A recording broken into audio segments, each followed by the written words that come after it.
ಮೊದಲ ಕೃತಿಯನ್ನು ಪ್ರಕಟಿಸಿರುವ ಜಯಶ್ರೀ ಭಟ್ ಅವರು ಈಗ ತಮ್ಮ ಅನುವಾದದ ಅನುಭವಗಳನ್ನ ನಮ್ಮ ಜೊತೆ ಹಂಚ್ಕೋಬೇಕು ಅಂತ ವಿನಂತಿಸ್ಕೊಳ್ತೀನಿ.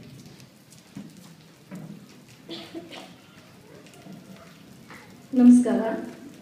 ಸನ್ಮಾನ್ಯ ಅತಿಥಿಗಳಾದಂಥ ರಾಜೇಶ್ವರಿ ಅವರೇ, ಶ್ರೀಮತಿ ಉಷಾ ಅವರೇ ಹಾಗೂ ಶ್ರೀಯುತರಾದ ಶ್ರೀರಾಮ್, ಸುಬ್ರತೋ ಬಾಗ್ಚಿ ಹಾಗೂ ವಸುಧೇಂದ್ರ ಅವರು, ಇವರೆಲ್ಲರಿಗೂ ನಮಸ್ಕಾರ ಮಾಡ್ತಾ ಹಾಗೂ ಇಡೀ ಸಭೆಯನ್ನು ತುಂಬಿ ಸೇರಿದಂಥ ಜನರನ್ನೆಲ್ಲ ನಮಸ್ಕಾರ ಮಾಡ್ತಾ ನಾನು ಈ ನನ್ನ ಅನುಭವದ ಒಂದೆರಡು ಮಾತನ್ನು ಹೇಳೋಕ್ಕೆ ಇಷ್ಟಪಡ್ತೀನಿ.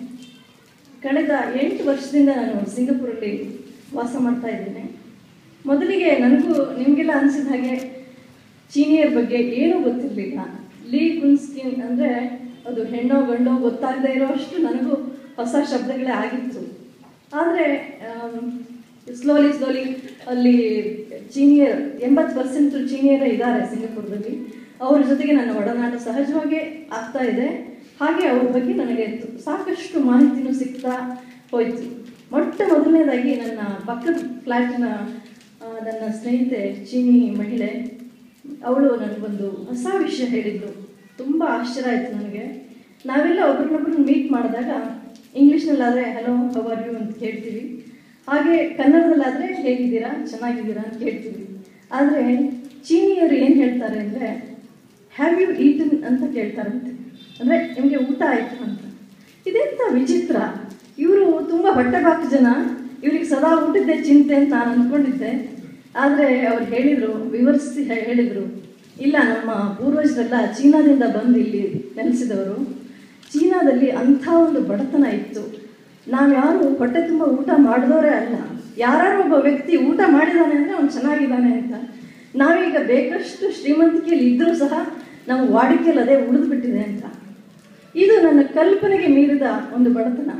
ನಾನು ಒಂದು ಇಡೀ ದೇಶ, ಅಲ್ಲಿನ ಜನಸಾಮಾನ್ಯರು ಎಲ್ಲರೂ ಹೊಟ್ಟೆಗಿಲ್ಲದೆ ಇರುವಂಥ ಬಡತನದಲ್ಲಿ ಇದ್ದರು ಅಂದರೆ ನನ್ನ ಕಲ್ಪನೆನೂ ಮಾಡ್ಕೊಳ್ಳೋಕ್ಕಾಗಲಿಲ್ಲ.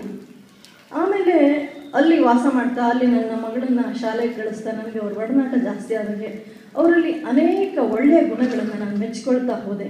ಅದು ಅಂದರೆ ಅವರು ನಮ್ಮ ಸಂಸ್ಕೃತಿಯಿಂದಲೇ ಪ್ರಭಾವಿತರಾಗಿ ಈಗ ಅವರ ಸಂಸ್ಕೃತಿಯ ಅವಿಭಾಜ್ಯ ಅಂಗವನ್ನೇ ಮಾಡಿಕೊಂಡಿರುವಂಥ ಕುಟುಂಬ ಪ್ರೀತಿ, ಗುರು ಹಿರಿಯರಲ್ಲಿ ಭಕ್ತಿ ಮತ್ತು ಅದೆಲ್ಲಕ್ಕಿಂತ ಹೆಚ್ಚಾಗಿ ಅವರಲ್ಲಿ ಕಷ್ಟ ಸಹಿಷ್ಣುತೆ. ನಾವು ಅವರಿಂದ ಕಲಿಯಬೇಕಾದ ಮೊದಲ ಅಂಶ ಅಂದರೆ ಅವರು ಯಾವ ಕಷ್ಟಕ್ಕೂ ಹೆದರೋದಿಲ್ಲ. ಕಷ್ಟವನ್ನು ಚಾಲೆಂಜಿಂಗಾಗಿ ತಗೊಂಡು ಎದುರಿಸೋದ್ರಲ್ಲಿ ಅವರನ್ನು ಮೀರಿಸೋರೇ ಇಲ್ಲ ಅಂತ ಅನಿಸುತ್ತೆ. ಈ ಒಲಿಂಪಿಕ್ಸ್ ಗೋಲ್ಡ್ ಮೆಡಲಲ್ಲಿ ಚೀನಿಯರ ಮೆಡಲ್ ರೇಸ್ ನೋಡಿದ್ರೆ ನಮ್ಗೆ ಗೊತ್ತಾಗುತ್ತೆ ಅವ್ರು ಎಂಥ ಚಾಲೆಂಜಿಂಗ್ ನೇಚರ್ನವರು ಅಂತ. ಹಾಗೆ 15 ವರ್ಷದ ನನ್ನ ಮಗಳು ಒಂದು ದಿನ ಈ ಲೀ ಅವರ ಆತ್ಮಕಥೆ ಮಾವೋಸ್ ಲಾಸ್ಟ್ ಆನ್ಸರ್ ಓದಿ ತುಂಬ ಚೆನ್ನಾಗಿದೆ ಅಮ್ಮ ಓದು ಅಂತ ನನಗೆ ಕೊಟ್ಟಳು. ಅದನ್ನು ಓದಿದಾಗ ನನಗನ್ನಿಸ್ತು, ನಾನು ಆ ವಯಸ್ಸಿನಲ್ಲಿದ್ದಾಗ ಇಂಥ ಒಂದು ಪುಸ್ತಕ ನನಗೆ ಯಾಕೆ ಸಿಗ್ತಾ ಇರಲಿಲ್ಲ ಅಂತ. ನಾನು ಬೆಳೆದಂಥ ಊರಲ್ಲಿ ಒಂದು ಲೈಬ್ರರಿನೂ ಇರಲಿಲ್ಲ. ನಾನು ಹೋಗ್ತಾ ಇದ್ದ ಸ್ಕೂಲಲ್ಲಿ ಒಂದೇ ಒಂದು ಲೈಬ್ರರಿ, ಒಂದು ಪುಸ್ತಕನೂ ಇರಲಿಲ್ಲ. ಅದು ಇವತ್ತಿಗೂ ಹಾಗೇ ಇದೆ. ಅಲ್ಲಿ ಲೈಬ್ರರಿ ಇಲ್ಲ, ಸ್ಕೂಲಲ್ಲೂ ಇಲ್ಲ, ಊರಿನಲ್ಲೂ ಇಲ್ಲ. ಇನ್ನು ಅವಾಗ ಟಿ ವಿನೂ ಇರಲಿಲ್ಲ, ಇಂಟರ್ನೆಟ್ಟೂ ಇರಲಿಲ್ಲ. ದಿನಪತ್ರಿಕೆಯಲ್ಲಿ ಏನಾದ್ರು ಒಂದು ವಿದೇಶ ಸುದ್ದಿ ಇದ್ದರೆ ಅಷ್ಟೇ. ಆದರೆ ನನಗೆ ತಿಳ್ಕೊಳ್ಳೋವಂಥ ಒಂದು ಅಗಾಧ ಕುತೂಹಲ ಇತ್ತು. ನನಗನ್ಸುತ್ತೆ ಇನ್ನೂ ನಮ್ಮ ಹಳ್ಳಿಗಾಡಿನಲ್ಲಿ ಆ ಸ್ಥಿತಿ ಬದಲಾವಣೆ ಆಗಿಲ್ಲ.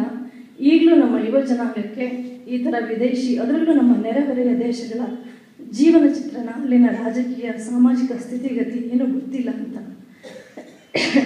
ಲೀ ಅವರ ಕಥೆ, ಆತ್ಮಕಥೆ ಈ ಥರ ಒಂದು ತಮ್ಮ ಬದುಕಿನ ಕಥೆಯ ಜೊತೆಗೆ ಸಾಮಾಜಿಕವಾದಂಥ, ಆರ್ಥಿಕವಾದಂಥ ಅದೆಲ್ಲದರ ಒಂದು ಇಂಪ್ಯಾಕ್ಟ್ ಒಂದು ಸಾಮಾನ್ಯ ಮನುಷ್ಯನ ಮೇಲೆ ಹೇಗೆ ಆಗ್ಬೋದು ಮತ್ತು ಅವನ ಎಲ್ಲ ಕಷ್ಟಗಳನ್ನು ಮೆಟ್ಟಿ ನಿಂತು ಹಠ ತೊಟ್ಟರೆ ಏನೆಲ್ಲ ಸಾಧನೆ ಮಾಡಬಹುದು ಅಂತ ತೋರಿಸ್ತಾ ಇದೆ. ಅದರ ಜೊತೆಗೆ ಅವರು ತಮ್ಮ ಕುಟುಂಬದಲ್ಲಿ ತಂದೆಯ ಮೇಲೆ, ತಾಯಿಯ ಮೇಲೆ ಅಥವಾ ಗುರು ಹಿರಿಯರ ಮೇಲೆ ಇಟ್ಟಿರೋಂಥ ಒಂದು ಅಗಾಧವಾದ ಭಯ, ಭಕ್ತಿ, ಪ್ರೀತಿ, ವಿಶ್ವಾಸ ಇದೆಲ್ಲವೂ ಒಂದು ನಮ್ಮ ಕನ್ನಡದ ಮಕ್ಕಳು ಓದಲೇಬೇಕಾದಂಥ ಕೃತಿ ಅಂತ ನನಗೆ ಆ ಕ್ಷಣನೇ ಅನ್ನಿಸ್ತು.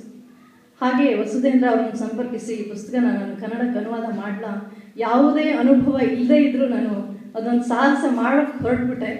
ಅದಕ್ಕೆ ಸರಿಯಾಗಿ ವಸುಧೇಂದ್ರ ಅವರು ಒಪ್ಪಿಗೆ ಕೊಟ್ಟರು. ಸಾಹಸ ಅಂತ ಯಾಕೆ ಹೇಳ್ತಾ ಇದ್ದೀನಿ ಅಂದರೆ ಇದರಲ್ಲಿ ನನಗೆ ಬರೀ ಟೆಕ್ನಿಕಲ್ ಡಿಫಿಕಲ್ಟೀಸ್ ಅಲ್ಲದೆ ಕೆಲವೊಂದು ಇಮೋಷ್ನಲ್ ಡಿಫಿಕಲ್ಟೀಸ್ ಕೂಡ ಇತ್ತು. ಟೆಕ್ನಿಕಲ್ ಡಿಫಿಕಲ್ಟೀಸ್ ಏನು ಅಂದರೆ ಈ ಚೈನೀಸ್ ಹೆಸರುಗಳು ಅದನ್ನು ಕನ್ನಡದಲ್ಲಿ ಇಂಗ್ಲೀಷಲ್ಲೇ ನಮಗೆ ಸರಿಯಾಗಿ ಓದಿ ಇದು ಮಾಡೋದು ಪ್ರೊನೌನ್ಸ್ ಮಾಡೋದು ಕಷ್ಟ. ಅದನ್ನು ಕನ್ನಡಕ್ಕೆ ನಾನು ತರಬೇಕು ಅಂದರೆ ಹೇಗೆ ಬರೀಬೇಕು? ಕೊನೆ ನಾನೊಂದು ಹುಚ್ಚು ಸಾಹಸಕ್ಕೆ ಹೊರಟೆ. ಅದು ಹೇಗೆ ಬೇಕಾದ್ರೂ ಅವ್ರು ಓದ್ಕೊಳ್ಳಿ, ನಮಗೆ ಹೇಗೆ ನಮ್ಮ ನಾಲಿಗೆ ಹೇಗೆ ಹೊರಡುತ್ತೋ ಅದು ಹಾಗೆ ಬರೀತೀನಿ ಅಂತ. ಆಮೇಲೆ ಅದರ ಜೊತೆಲೆ ಅವರು ಬ್ಯಾಲೆ ಕಲಿತಾರೆ. ಬ್ಯಾಲೆಯಲ್ಲಿ ಹಲವಾರು ಫ್ರೆಂಚ್ ಟರ್ಮಿನಾಲಜೀಸ್ ಬರುತ್ತೆ, ಅದು ಕೂಡ ತುಂಬ ಕಷ್ಟ. ಅಲ್ಲಿ ಇರೋ ಸ್ಪೆಲ್ಲಿಂಗೇ ಒಂದು, ಪ್ರೊನೌನ್ಸ್ ಮಾಡೋದೇ ಇನ್ನೊಂದು ಥರ. ಅದನ್ನು ಕನ್ನಡಕ್ಕೆ ತರೋದು ಇನ್ನೂ ಕಷ್ಟ.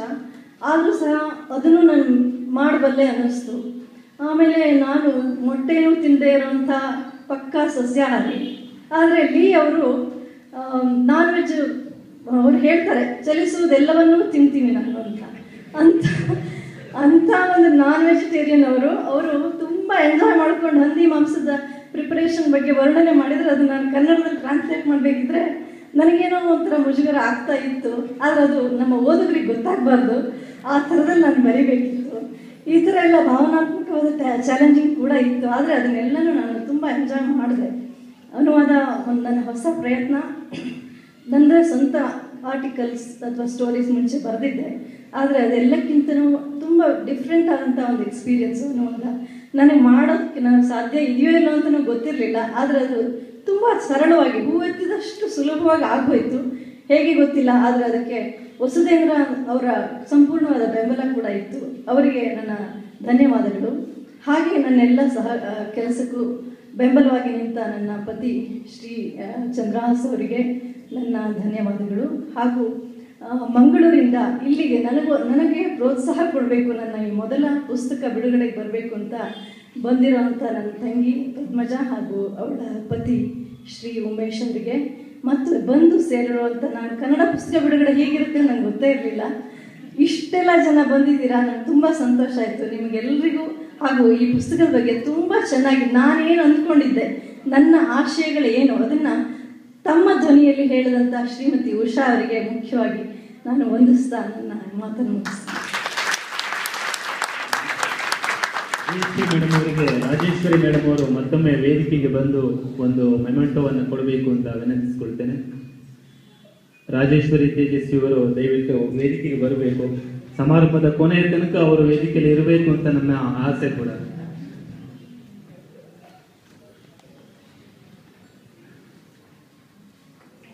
ಮಾವನ ಕೊನೆಯ ನರ್ತಕ ಪುಸ್ತಕದ ಅನುವಾದಕಿ ಜಯಶ್ರೀ ಭಟ್ ಅವರಿಗೆ ಹಿರಿಯರಾದ ರಾಜೇಶ್ವರಿ ತೇಜಸ್ವಿ ಅವರಿಂದ ಚಂದ ಪುಸ್ತಕದ ಪರವಾಗಿ ಒಂದು ಪ್ರೀತಿಯ ನೆನಪಿನ ಕಾಣಿಕೆ. ಇವತ್ತಿನ ಕಾರ್ಯಕ್ರಮ ನಿರ್ವಹಣೆಯಲ್ಲಿ ಹಲವಾರು ಜನ ಸಹಾಯ ಮಾಡಿದ್ದಾರೆ. ಅವರನ್ನೆಲ್ಲ ಗುರುತಿಸುವುದು ಮತ್ತು